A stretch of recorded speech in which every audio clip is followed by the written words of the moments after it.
छपरा के लोगन से कोनो शिकायत नहीं है।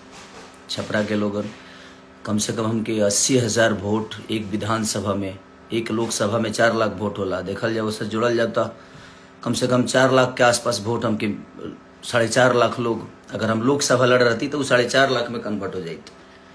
बट कौनो बात ना, वो प्यार था रहल लोगन के, स्नेह रहल। बहुत सारा बात हमरा पर कहल भी गई, बोलल भी गई कि राम के विरोध बनी हम।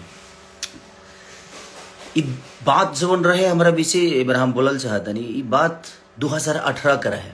और हम एगो सिनेमा करतनी रांची में, वही बड़ा शिलान्यास मंदिर के रखाता है रुआ अयोध्या में।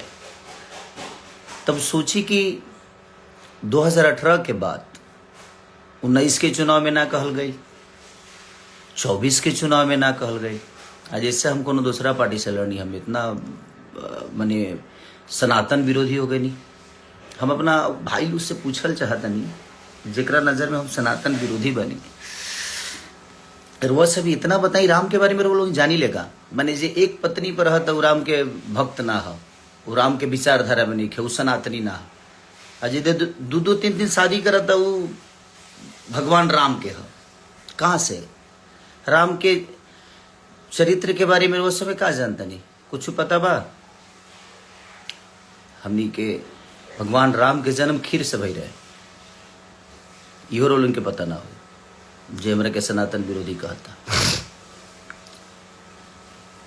कि श्रृंगी ऋषि वशिष्ठ बुलावा, पुत्र काम शुभ यज्ञ करावा।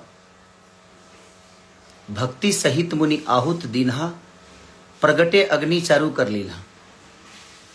अग्नि देवता